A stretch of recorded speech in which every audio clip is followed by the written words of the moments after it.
Hello and welcome back to WA Real. I'm your host, Bryn Edwards. WA Real brings you real and authentic stories from fascinating people here in Western Australia. Stories to inspire and guide you to take action to be all you can be. Today my guest is Tim Brown. Born and bred in Perth, Tim left Perth to go and study electronic and 20th century contemporary classical music at the University of Melbourne at the age of 17. Since then he's tried to leave Perth a number of times but keeps coming back. Apparently, he began working in bars to pay the bills, but never actually paid off all the bills, so to continue to work in bars. In 1991, he became manager of the iconic Northbridge Nightclub Connections with his then partner. 2 years later, they bought a half share in the club, and 3 years later, he bought his former partner out. Tim, welcome to the show. Thank you for having me. So, as I said, you were born and bred in Perth. Tell me, what was it like growing up in Perth? Well, I suppose, you grow up where you grow up and you don't know any different. But it was a country town. It really was. And, now that I've got out and seen the world, it must have been a hell of a country town. But it was a great place to grow up. It was a great childhood. In fact, I didn't spend all my childhood here. My parents are teachers and we travelled around. Spent some time in Albany when I was kindergarten age, and then in Dalwallinu, which is a tiny town in the wheat belt. Coming back to Perth when I was about 10, I suppose. So I finished off primary school in Perth and then did high school in Perth and then got out as soon as I possibly could at 17. Why was that? You wanted to see more? I just wanted to see the world. And I kind of had a feeling that it was kind of small, which is its greatest strength and its greatest weakness, that the smallness and the isolation. I think that's as key as the size of Perth. It's the fact that it was just so far from anywhere. Well, still is. It is. Not close to anywhere. The world's got got a hell of a lot smaller. And actually, if you want to get some context on that, that is one of the things that's changed. That people come to us now, and people leave here much more easily. It was a big thing to leave Perth. When I went to university in Melbourne, which would have been 1980. Maybe about 4 or 5. I'd have to do the maths. It's a bit too hard. So mid-80s. The flights to Sydney, Melbourne were so prohibitive that for me to come back, I had to come by train or by bus. Right. So school or university holidays, the long ones, the summer ones, I'd come back, and I'd come across the Nullarbor by train or by bus. I couldn't afford to fly. Right. So that kind of gives you an idea about how far Perth was from the rest of the world. It was just cut off. Especially if you got something on the train for several days. Yeah, I mean that's another whole story in itself. You want to hear a story about some of those trips back and forth. Yeah. Quite incredible. And then you left and keep coming back. What? Well, yeah. I mean, I went to Melbourne. Melbourne was great, and funnily enough, I lived in College Digs, so I just lived on university campus. I wasn't really in a big city. Yeah. Because I was the uni was out of the centre of Melbourne.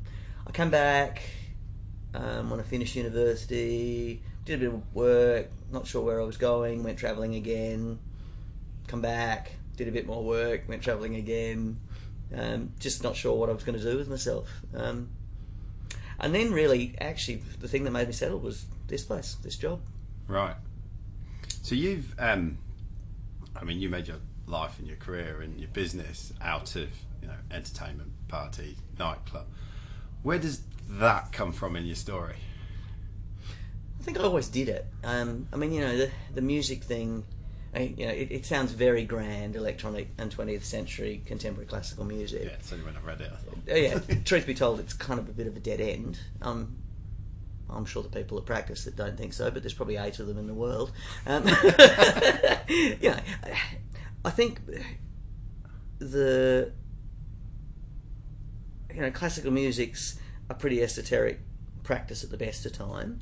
I was interested in the music, and now I was very interested in electronics and synthesis. The making of electronic music.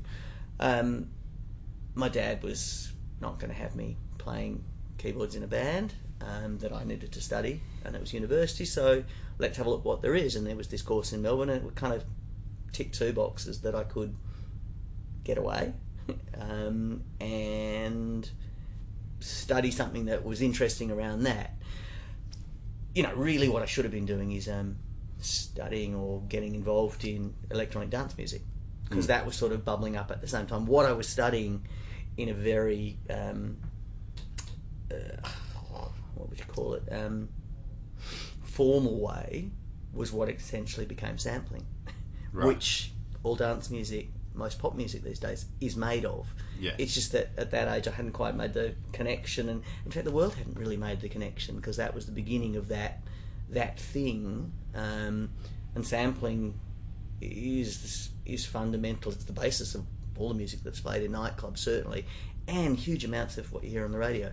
You know, most music now has at least a sample in it somewhere on the radio, but you just don't realise it.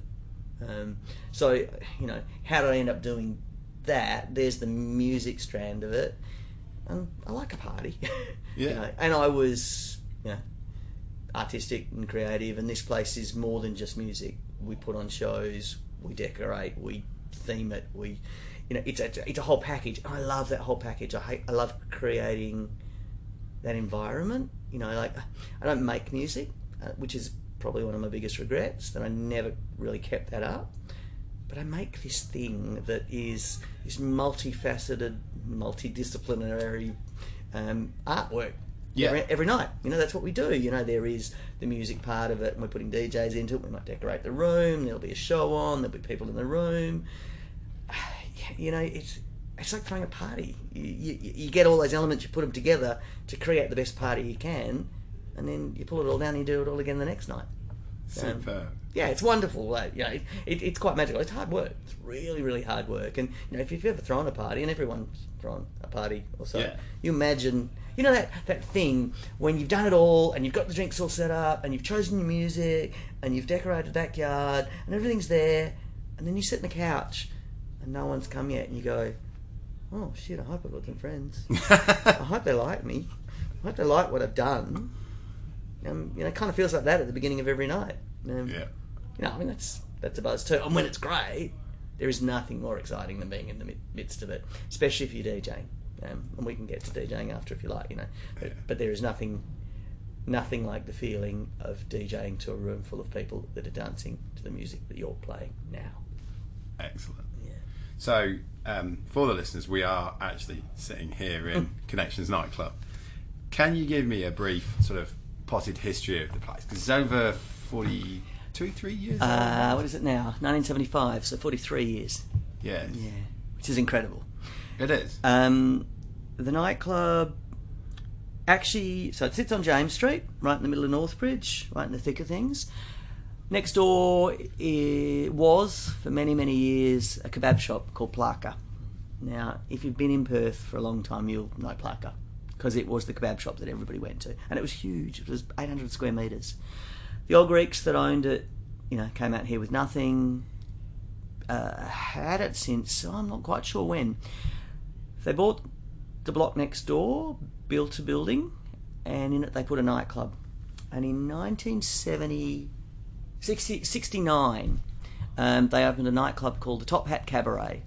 And it was exactly that. It was a cabaret club with chairs and tables and girls in bunny suits, the whole bit. And the other half of Connections, the bit that is the new lounge bar, was actually a Greek gambling den. Right. They, in 1975, sold it to a couple of guys, Walter Furlong and Dennis Marshall.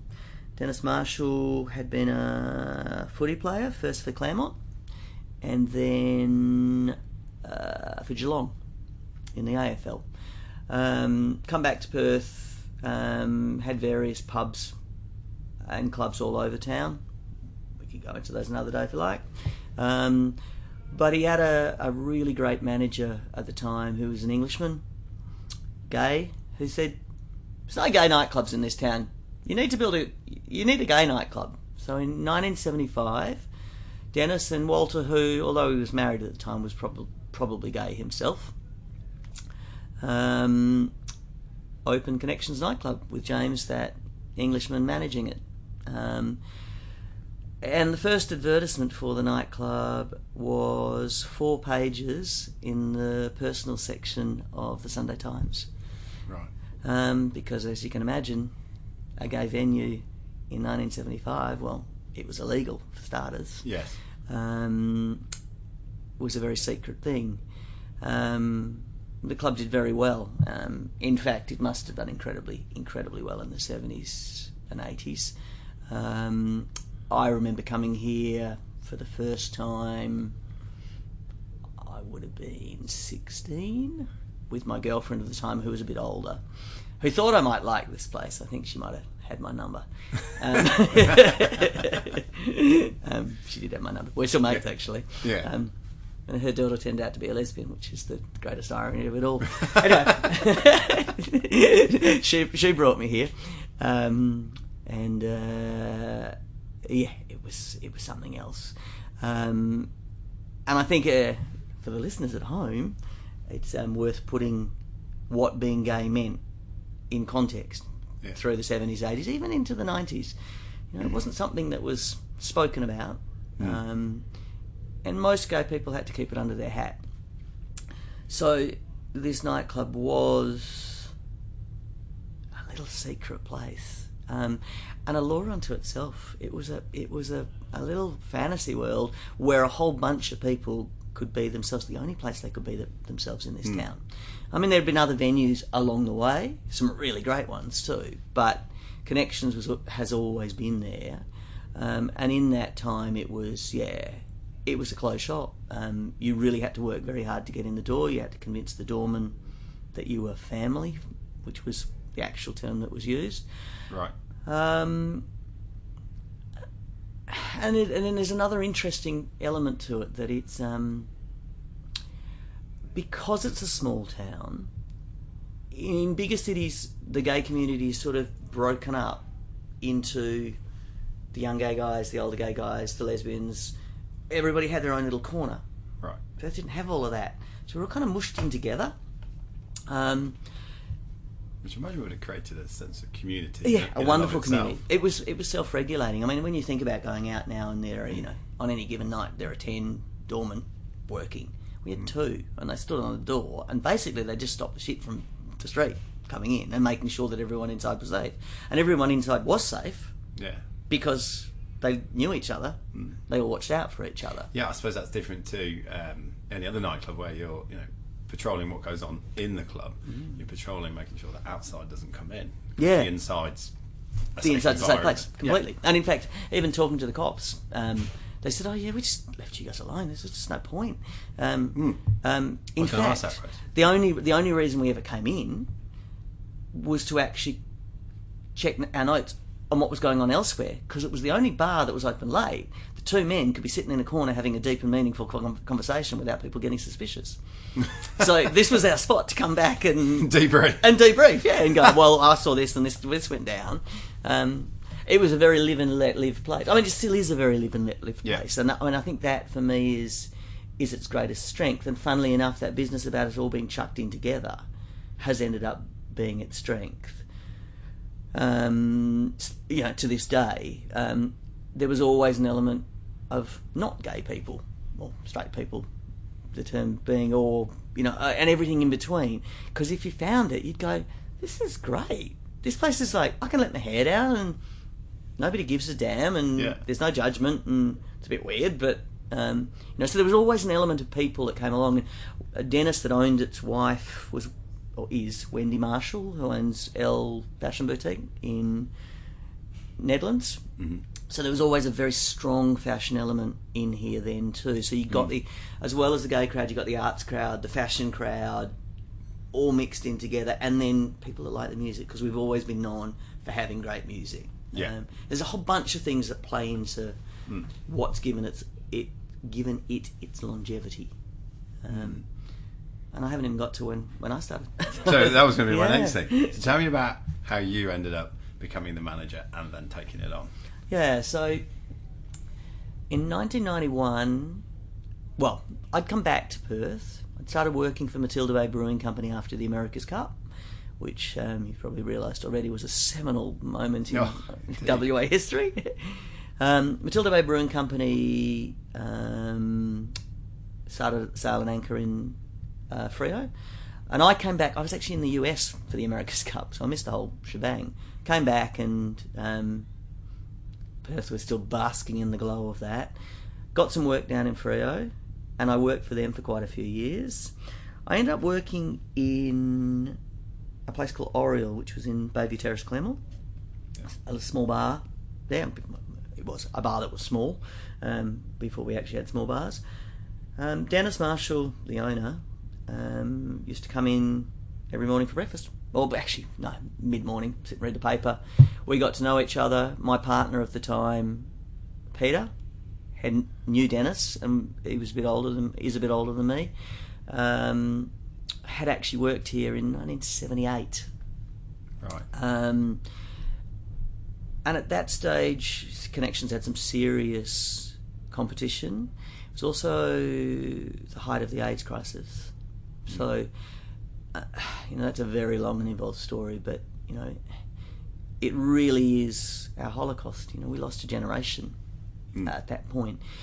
Unfortunately, Connections had been hit pretty hard, and the management team, a couple of people had died, a whole bunch of the performers had died, many people were sick. It was really a bit of a war zone. And another nightclub had opened that was exceedingly popular, and that's the nature of nightclubs. Something else opens down the street and the whole crowd moves. Yeah. That's exactly what had happened. There were 20 people here at peak time on a Saturday night, and Dennis said, we got to know each other as I was working in there, and he knew that I knew Peter. There was some friends that we all knew. We got talking about this nightclub, and actually, I wasn't coming to Connections either. I was one of those people at the club down the road. Yeah. James, the guy that ran the place in the beginning, came back and was brought to. They met one day in the place, and we got to know each other. And he said, "This guy, he'd be really good at running your nightclub, Dennis." Well, yeah. And James actually knew Peter very well. So we came in as managers to what was really a dead nightclub. Right. It really was very sad, and he didn't want to spend too much money on paying us. And I was like, this is going to take a lot of work. And we actually did the deal on the purchase of the place out of that situation. It's quite, it's a cool little side story that, we cut the deal. I said, look, this is going to be really hard work, and it's not worth the money you want to pay. But if you'll give us a share of it, or sell us a share of it, we'll give it a go. But we'll set the price now before we've made it. Yeah. Yeah, and that's actually how we got in, because we set the price when the business was rooted. Yeah. And then bought it when we built it up. So how old were you around about that time? 20, the maths again, 25? That's quite an undertaking. Yeah, it was. Taking a share in a nightclub. I was a bit fearless, bit foolish perhaps, but it turned out well. Yeah, and I still marvel at my business acumen at that one. I don't consider myself a good businessman by any stretch of the imagination, and my wisdom around some of those decisions is less than good sometimes. But that was a really good one. So what did you do to turn it around then? Worked our guts out. Looked at what was valuable in it and said, let's build on that, and that was. That it felt so safe, that it had a sense of community, that it put on really good shows, it had a reputation for the best entertainment, that nowhere in town had anything like it, and it had absolutely the best reputation for the best music. And as far as I was concerned, that wasn't going to stop anytime. Yeah. Under me, and it still does. And I'm really proud of that. It's like I always joke, but it's not really a joke. We really only do two things: we play loud music and sell beer. So the music should be really good and beer should be cold. It's as simple as that. It's not as simple as that. It's far more complex, but it really is what we do. Yeah, we put on a show, and people have a drink while they're doing it. Yeah, and put on a good show. Yeah, because certainly as I've lived in WA for 7.5 years, coming up to 8. So as I was doing my research, this place has been going for 40 years, same name, and everything. That's something in and of itself. It is, absolutely, and clubs don't do that.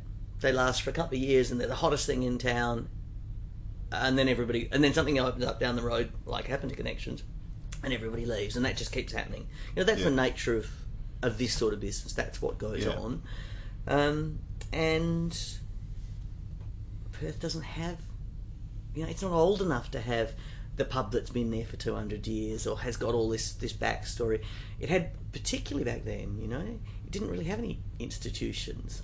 I kind of went, this could be an institution. It kind of is already for the people in the know. Yes. Its value isn't that it's the only gay nightclub in town that's a monopoly, and that's not going to be its value. The world was going to change. The doors were opening, and that's great. It's wonderful for the gay community, but where does that leave a business that services a community that's integrating? So what is it we got here? Well, there's actually a whole heap of really great things in here, and one of them is the fact that it's been here so long, and it's traded so long as a nightclub. That doesn't happen, Quite a unique set of factors. It's a really interesting together. set of factors, yeah. And I always said, I want to be the place that when you get into a cab at the airport, you say, look, I'm in town for a couple of nights, where should I go? The cab driver goes, oh, you've got to go to this nightclub. If you're going to go out, if you want to go out late and you're going to listen to music and you want to go for a dance, go to Connie's. It's a gay club, but if you're cool, you'll have a great time. Yes, that really doesn't matter. Yeah, and we've ended up in a world where it doesn't matter. If you talk to 20-year-old kids, it doesn't matter. They don't give a damn. But how do you make a business survive and grow? Yeah. In that evolving marketplace, working on those other things and working on that live and let live of the gay community, because they've been forced into ghettos. How do you then turn that into something that other people can share in without blowing the very thing that makes it valuable? I'd like to think it's that you don't have to be gay to come in here, or lesbian or queer or transex or any of those other things in the acronym. You just have to be tolerant of difference. Yes. And for God's sake, be comfortable with yourself. Yeah. It's a fucking disco. So why should it be an issue? Like, oh, he tried to chat me up. So take the compliment, say thank you, and move on. Yeah. Like, sorry, it's not for me. Yeah. It's like, girls have had to put up with that for years. And they've worked out a way to say politely, oh, no thanks, mate. Yeah. I'd like to think that there's a really nice little story about how you can make something where people can exist despite their differences. I'd like to think that in this tiny little microcosm, we could reflect that back into Northbridge, we could reflect that back into Perth. It's kind of a nice way to live your life, to go, well, it doesn't matter about your colour, your sex, your race, your creed. Like, just, you do what you're doing, you're not harming me, I'm doing what I'm doing, I'm not harming you.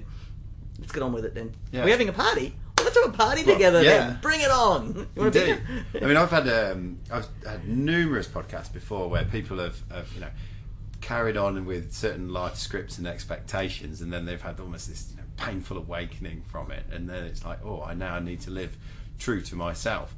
So I imagine what you're describing here is a safe place to party, let your hair down, and live like that, irrespective. Absolutely. And I mean, look, for me personally, that's not been an issue. I in many ways, I've led a charmed life. My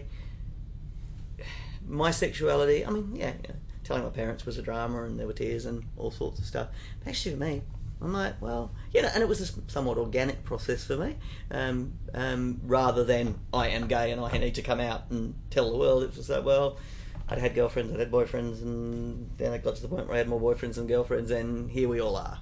Yeah, was my story. That's not everybody's story. And if there's one lesson I've learned in this place, is everybody's story is different, and some of them are just, and their sexuality. I've known gay guys. My father, to use an example, I don't think he'd mind. Couldn't imagine having sex with a man. But I've met men that have said that about women. And I've had female partners. My current partner was married. My partner in the nightclub, who was my mate, had too. But all of our experiences of that bit in between are different. And when I watch people in this place, it's like, oh, maybe actually if socialisation wasn't what it was, there might be a whole heap more movement in the middle space. Yes. And it would seem that might well be the case. I don't know how I feel about it. I just kind of look at it and go, oh, okay. Because certainly for kids these days, it's just not an issue. In fact, I think they're almost offended if it's considered an issue. I think the gay marriage stuff, if teenagers had been in on that, the numbers would have just been completely different. Because talking to the kids, whether they be the kids that I work with, you know, who are 18, 19, 20, and I've got a teenage son, and you know he's 13, so, and all of those ones in that gap in between, they're like, why are we even bothering with this? Yeah. Yeah, you know, of all of the groups, including the gays, as a very broad term, sorry, ladies, and all the others, I reckon it was the kids that were the ones that were the most, what the fuck? Like, what are we doing this for? Can we just get on with it? I know. Yeah. If a country like Ireland... Yes. Yeah. Go down that route then.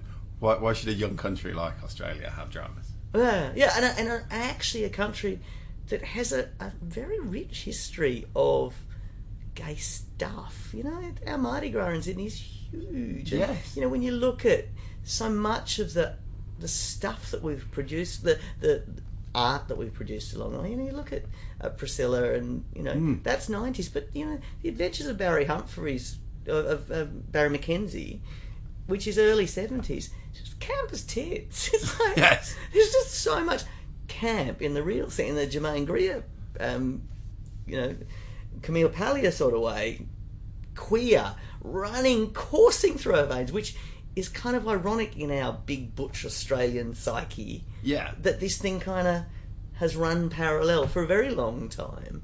How did we not kind of realise that this was very real in... Yeah, this is a thing. In who we are. Yeah.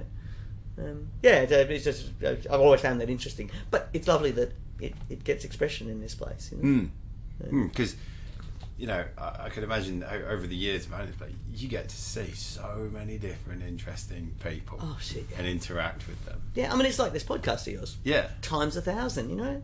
Times 1,000, yeah. You know, every night. You know, 1,000 people come hit through. What sort of changes have you seen in your clientele? Oh, huge. You know, I mean, I think the key thing is that business about it being a closed shop and now having to work in the open market. Yeah, it'd be very easy to just go, well, it's not a gay club anymore, just turn the music on and let whoever in. I think that would...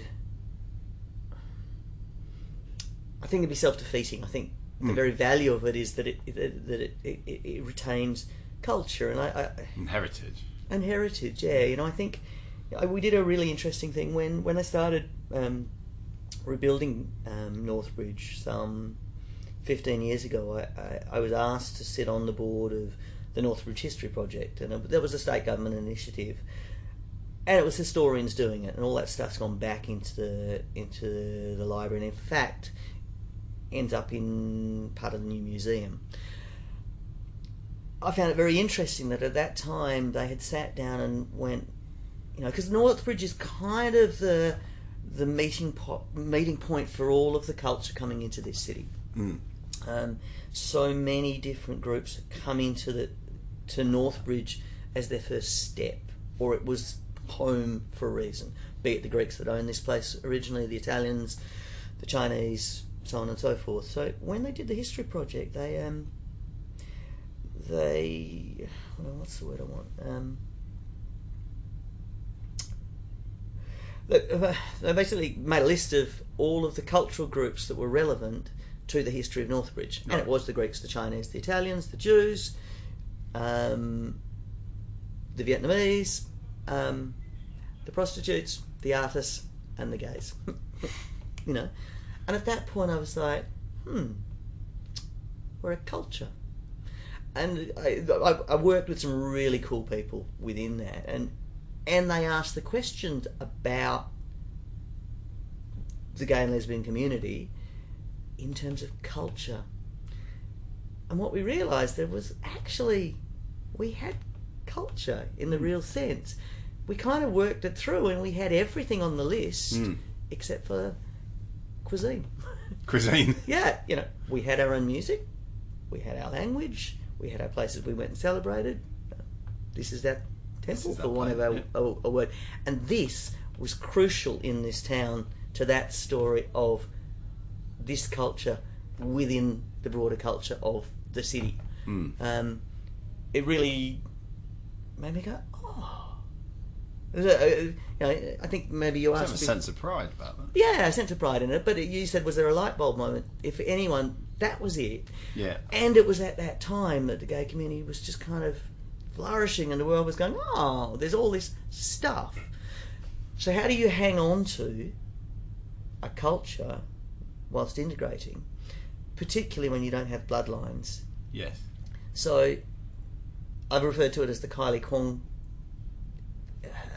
effect, that somebody, say Greek, first generation, doesn't want to speak Greek, don't speak Wog to me mum, don't put Wog food in my lunchbox, any of that stuff. But usually the next generation goes back and asks grandma to show her the recipes, or him the recipes, that she made, learns Greek and goes back to the original island to find out what it was like. And they pull their culture back. How do we, as a culture, do that and hang on? Because I don't give it to my children, because I don't make gay children. No. I might do. You can't put gay in a lunchbox, can you? Yeah, and you know, this place was actually that line for this city in many ways. So it'll be interesting to see how that plays out. Because a lot of gays and lesbians choose to discard that culture in many ways in their rush to integrate. Yes. Who comes behind them and comes back and asks Grandad, well, what's your story? What do you know about who I am and where I'm from? Yeah. Sorry, that was a very big answer to it. No, it's fascinating. And at what point did you start to see sort of non-gay people start to come to the club? They were always here. They were always here. And that's something that people don't quite realise. They were always part of it. Again, in that, because we were mushed in together, and the links that the place had to other communities, so the fashion and arts community, and you know, Northbridge being the centre of the arts here, and other marginalised communities. So Connections had punks in here, it had goths in here, it had all of those people that didn't fit anywhere else. Oh yeah, we'll so have you. Express themselves. And yeah. There are the goths over there in the corner, you know. And it was quite, you know, there were times it was very funny. There was this pot of people here, and this group, and this corner, and this, but and again, I'd have to say that that's been part of our business plan. It's like, well, let's keep that up, because that's what makes it fun. Like, to kind of say, what the fuck? Who are all these people? At 4 o'clock, Friday nights particularly. Saturday night, people make a plan to go out. Friday nights, people end up out. Sometimes late Friday night can feel like the bar scene from Star Wars. You know that bar they go into, and there are all those creatures. Yeah. But that's great. Like, it's that end of work. A couple of beers after work turns into more couple of beers after work, turns out into, I ended up at Connection. Yeah. And then it's like, where the fuck did this group of people come from? And like you said before we started recording this, everyone's got I ended up at Connection story. Which is great. And we've got a reputation for being the place that's great at the end of the night, late at night, and when everything else starts to close down. You get 10 people from here, and 20 from here, and 10 people from there, and half a dozen from there. You kind of, it's going to be a pretty mixed bag. Indeed. But if you can manage that, and you can have that lovely live and let live attitude, well, it's great. It's better than telly. It's entertaining. It is. And I'd like to think, if we go back to that bigger story, the best way to understand other people of other cultures to you, whatever that difference may be, is to just meet them. Yeah. It just humanises them.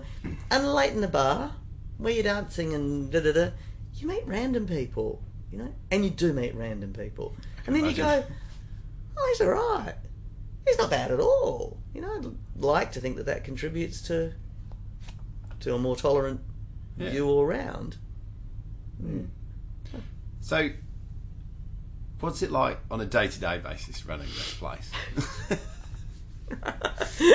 Oh, if you could only get the look on my face on podcast. Yeah, because, you know, most of us who have been here will have turned up, we'll have had a couple of beers, it's all going off, it's all great, it's all fun, but that doesn't just happen. It doesn't just happen at all. So there are 90 staff. Yeah. And, I mean, today there's only a couple of us around, but most days there would be 12, 20 people in here every day of the week, or every weekday. You know, we're currently sitting in an office that has 4 desks in it. 4 people sit here and pay the bills, call the plumber that, because somebody threw another beer bottle down the toilet on Saturday because he's not going to come out on Saturday night, so Monday morning he's in here. You know, there's a lot of stock to bring in. Yep. The place has to be cleaned. You know, we're lucky there's not drag queens rehearsing. You know, on a good day, you can call it that, there'll be 6 guys dressed in board shorts and t-shirts, Explorer socks and high heels. They've yet to explain to me why that's a thing. It's just board shorts, t-shirts, Explorer socks and high heels. The Explorer, big thick socks and high heels. It's because those high heels hurt like crazy. Yeah. And if they have to rehearse in them, they put their big socks on. Right, so they're protecting their feet for the big show. It's a picture worth seeing. But yeah, we'd be sitting here and listening to that song on repeat. Yeah, for an hour and a half. Getting it right. Till they're getting it right. You know, those shows take a lot of work. Yeah. There'll be 2 guys up in it's a guy and a girl at the moment, up in the lighting box doing lights for that. Because essentially it's a little mini theatre as well. There's a lot of work that goes into getting it up and running. And the number of times people have said to me over the year, you've got a great job, you just stand around with a beer in your hand or a glass of wine having a chat. I'm like, you realise I've done 40 hours before I had this beer, and I'm still here. And yeah, then there's another whole team that comes on overnight. We're open Wednesday to Saturday. Sunday this weekend is a long weekend. And in fact, when I started, we were open 6 nights a week, every week of the year. It takes a vast crew, and you know, it is like theatre. It's supposed to look effortless. It's supposed to look like it just happened, and everyone thinks it just happened. It's like, you're mad. Of course it didn't just happen. You know, and there's all of these people pedaling really fast behind the scenes to keep it all in motion. And it really is, you know, overnight, it's keeping it all in motion. Yes, there's the barman serving you, yeah, there's that DJ, but there'll be a couple of people behind the scenes. There'll be some people literally behind the scenes, back of house in the stage. There'll be people putting on makeup in a corner. And there'll be some poor bastard trying to get that beer bottle out of the toilet. And you yourself still DJ as well, don't you? Yeah, I do. I mean, I love the music. The music's the basis of it for me. And it's a good way for me to be here overnight. I kind of need a task to do. Because then... Other than standing on them. Well, otherwise you do end up standing around with a beer in your hand, you turn into an alcoholic, which is a very easy thing in this game. And also, you know, I've been at the front line of it, and much as I love all of those crazy people, they can be hard work, and it gets harder and harder later into the night. To have a job to go back to, and some bar between me and them isn't a bad thing, because most of you talk bullshit by then. we're all 10, 12 beers up and talking dribble. So the number of times I've driven home going, I've had 100 conversations tonight and I haven't learnt or heard anything. How do you keep yourself sane, but fit and healthy, given the fact that was it 4 days out of 7 it's in effect a nocturnal work? I mean, my sleep's shot. I got a partner who, although he has a day job, doesn't sleep well either. So sleeping is always an issue in our house. You've been doing this a long time. I've been doing it a long time. I don't do really late nights anymore. The latest I do is 2, and I'm actually very good at just turning the switch off and walking away. I don't stick around for a couple more drinks and a couple more drinks, even if I've got mates here. I do the phantom. I usually actually go out the back door. Just so I don't get caught in it. Oh, don't go. I can't have a beer with us. It's like, you're out. No. I've just worked. I'm done. Yes. I've always been very lucky to be able to do that.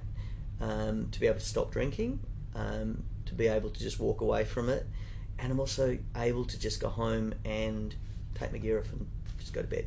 Right. I don't need 2 hours of unwinding of and that Yeah. sort of stuff. And I live down on the beach. I have a very different life away from here. I'm very aware that this is a trap. I don't want to be nocturnal. I've never been that nocturnal guy. And the one time I lived closer, it was great. It was so easy to just get into work, but I found I was coming in here all the time, and that they'd call me. Yes. Whereas I'm half an hour away, and they don't call me. You can deal with it yourselves. Yeah. And I do. I get up, I go to the beach, I swim, I work out. I do actually eat relatively healthily. I drink too much, but I actually don't tend to drink at home. Right. You know, I don't do that. Get home from work, have a glass of wine, as much as most people do. I do. I can't say I don't. I like a drink, but I'm aware that if I can drink at work, drinking at home as well is probably dangerous. Probably dangerous. Yeah, I'm lucky. I love a drink, but I do have a really good off switch. That just comes. Yeah. And otherwise you could end up like that. Yeah, and look, The lots fat kid in the toy shop, in the yeah, treat shop. Yeah, because it's all here. And I do love to. I particularly love to drink when I'm DJing. It's just nice to have a drink and do it. And we're all much better at doing it when we're a bit pissed. Well, yeah, of course. You're a legend, aren't you? Because it sounds better. Oh, I'm great. I'm awesome right now. Awesome. I am awesome now. What have been some of your like top funny times here that you can recall off the top of your head? That I can recall that can go to where. I've seen a lot of stuff. People often say, you know, oh my God, you've seen me at my worst. And I've seen most of the town at their worst. What have I seen? I've been asked this question so many times, and I never have a good answer to it. I've seen all sorts of crazy shit. You know, people dressed up, people doing ludicrous things, sex in all sorts of odd places, music requests. Can you play something funky? I was playing James Brown at the time. Really? Two 20-year-old girls said, this is James Brown. I think the word was coined for him. Yes. Could you play Kylie? Could you play Kylie Minogue? I'm playing her right now. Oh, not this one. You're brilliant. Yeah. What have I said? I just know. I don't have one story. You know. I've got this lovely mashup of all of these scenes of, you know, people just having fun or madness. You know, pushing through a crowd where just everybody's just at you and the music going. You know, I said before about DJing to a room full of people. In this main room, I don't really DJ in the main room anymore. Standing in that DJ box, watching a whole room bouncing in time to the music you're playing is something pretty special. Yeah, I've heard that from many a DJ. Yeah, it's wonderful. It really is.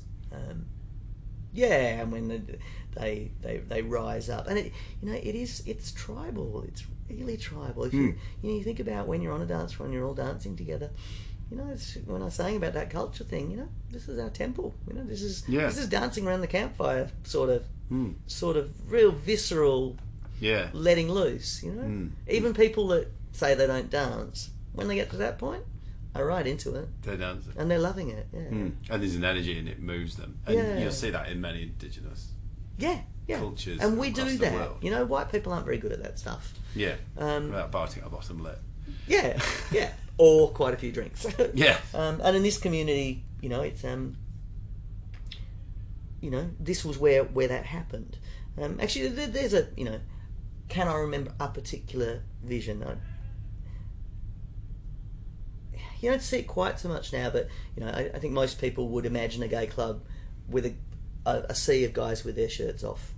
You know, that's kind of the picture people have in it. It's the Blue Oyster Bar from the Police Academy films. I hope we're a little bit classier on that. But yeah, you know, that's very real. It was much more real through the 80s into the 90s because it was much more about men and, you know, the numbers in here were very skewed. It was 70-30 men, women. Yeah. You know, that changed into the 90s, but I remember it gets really hot in here, as you can imagine, that many people dancing. A hot summer's night and a dance floor full of people sweating, and most of the guys with their shirts off. But in the middle of it, two women dancing together, topless, and nobody batting an eyelid. Everyone else had their shirts off. They did too. So what? Tits out. And it wasn't, yeah, look at our tits, aren't we fabulous? They were like, well, you got all your shirts off. We're just taking our shirts off too. And everyone was just... Cool. That for me, I think if there was one visual memory I have of this place, of what I think it stands for, that's it. That, yeah, a room full of people, a dance floor full of people, men, women, gay, straight, all of that, two girls, topless, and it was in the time before phones, Nobody was taking photos. Yes. If that happened now, everybody'd be taking a fucking photo. Yeah. And that's... How's that changed things, actually? Massively. So, I hadn't thought of that as a question until it just came up. Yeah. So, I actually, it was part of my speech for the 40th birthday. When I started at Connections in 91, there was a camera ban in here. You couldn't bring cameras in here because so many people in here couldn't have their photo taken. Not just couldn't, You might have been a high-flying lawyer, you might have run business, you might have been a high court judge, you might have been and those people were all here, television personality, whatever. They didn't want their photos taken. They just, so there's very little footage of this place from those early days.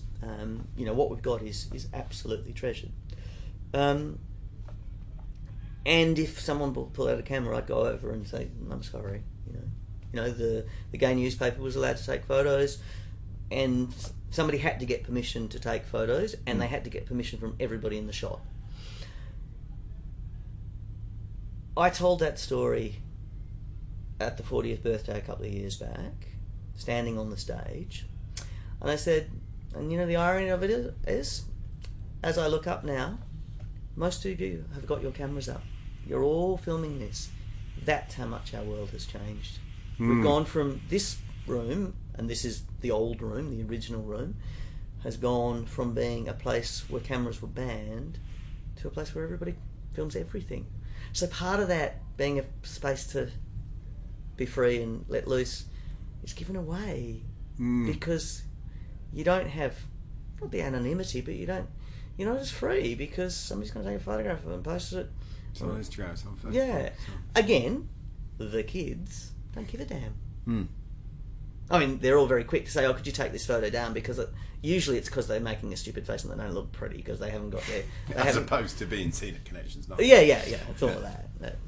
We have a photographer in the place, and we have a photo booth in the corner. The photo booth is probably the most popular spot in the entire venue, and every night it is filled with photographs. Quite a few of them that can't be put on Facebook. Superb. Yeah. So what does the future hold for Connections? Oh God, what does the future hold for Connections? Look, I think 3 to 5 years now. I think it's going to be more of the same. I think it'll, interestingly, if we go back to that idea of the kid sitting on their grandfather's knee to find out what the story is, this bunch of kids get a lot of flack, but actually, and they don't care about a lot of things, but actually they do care about a lot of things. And what I found very interesting is how aware of that, politically aware of that stuff they are, and how they are asking about the history, how they want to reclaim their space. They want to be accepted out in the world, but our spaces need to be safe. So, okay, so you want to bring all of your non-gay friends into the space, but he's not allowed to. And how does that work? If you bring in 5 of your friends that aren't gay, and everybody does that, there's going to be 5 times as many people that aren't gay in the gay bar as that. So how do we manage that stuff, But, we're going to party on this Sunday with a whole bunch of sexually and gender diverse kids who are making really interesting stuff and doing performance art and really, pulling up work that, it looks like some stuff I've seen before, but reinventing it themselves and making it new. And music's doing the same thing, Someone said pop will eat itself decades back. It has. And Yes. it continues to do so and cannibalises itself. And if we go back then to that sampling thing, culture's doing that. You know, it's bending and twisting. These kids really know about music that's 5 years old, 10 years old, 20 years old. They're really into it. They've got access to it. And they want to draw on that stuff. So they want to draw on the gay culture stuff too. What that weaves as a news story is as interesting for me as that story of what music's doing. You know, it's people steal stuff all the time. Yes, cultural appropriation, art appropriation, all that's happening all over. What it's about is making something new out of that old stuff. You know, not just stealing it. It's like, what did you do with that Marvin Gaye sample to make it something new and better? Or did you just steal Marvin Gaye shit? And just please don't do that. Did you do something creative? Or did you butcher it? Yeah. And you know, who's to decide? You know, I mean, I could go on about certain rappers that just butcher things. Yeah. But other people would say that they're creative geniuses, genii. Yeah. And what about the next 3 to 5 years for Tim? I don't know. I never thought I'd be doing this. I never thought I'd be doing it in the first place, and I certainly didn't think I'd be doing it this long. I have up and downs about it. I have a love-hate relationship with it. I want to get rid of it. I want to leave. I can imagine. I'm not quite Did sure. you sell the bloody place? Yeah. I love the place. Yeah, I'm not quite sure what else I'd do. You know, I'd love to think I could retire from it. I've just come back from travelling, and I think I said to you, I'd like to be a gentleman traveller. What does a gentleman traveller mean? I don't know. I think I was in Rome, so if you were going to be a gentleman traveller anyway, you know, I was looking at wonderful culture and art and museums and things, and then stopping on the way and having a Campari at a roadside cafe. That's quite nice, you know. I could do the same at an English pub all the way down, you know, boat down the Thames, up the Nile. Indeed. Yeah, I'd like to travel a lot, but I'm not very good at roughing it, so I suppose that's the gentleman traveller. I'm a city boy. I really like the city, and I love travelling in cities. You know, I'd like to think that I could get some sort of balance around that. You know, I'm lucky. I have, because the hours are odd and you can take your time off when you want. Yeah. You know, I have actually got to travel quite a lot over my life, which is good. I can't do this forever, but I've got a really great team, and that's another thing. I work with so many young people. It's really inspiring. Yeah. I love it. You know, I always said I was old enough to be their father, and then one of the boys actually a couple of years ago said, "Well, actually, you're older than my mother, and actually you're closer to my grandmother's age." I was like, "Oh shit." Yeah. But it's great working with them. You know, it's wonderful to be around that youth, the crazy making. And my dad said once, "Oh, you'll never understand until you have kids of your own." It's, "Oh, Dad, I've had hundreds of the fuckers." And they got 90. Yes, and a new set every season. Yeah. You know, and as you can imagine, they're the problem children. They're an interesting bunch, let's just say. You know. Yes. You know, because they are such a mixed bunch, they come with a bit of baggage. It takes some managing. Yeah, it takes some managing, but you know, again, that's part of what's you know, that's got its ups and its downs. I can't work in an office. I've done it twice in my life, and I'm fucking hopeless at it. I really am. I can't sit still. It's not natural state. No, and it's not. You know, it doesn't feed you, and being here feeds me in many ways. You know, being around all of these people and going, you know, I'm a white middle class boy from the western suburbs. I mean, you know, I don't purport to be anything greater than that. But I've surrounded myself with all sorts of people. And let them run and be creative. Let them run and watch them. It's like, you know, it's shown me a lot of ways to do different things and a lot of different ways of looking at the world. You know, I reckon that's a good thing. You know, that in itself is a grand adventure. You know, it's as good as travelling.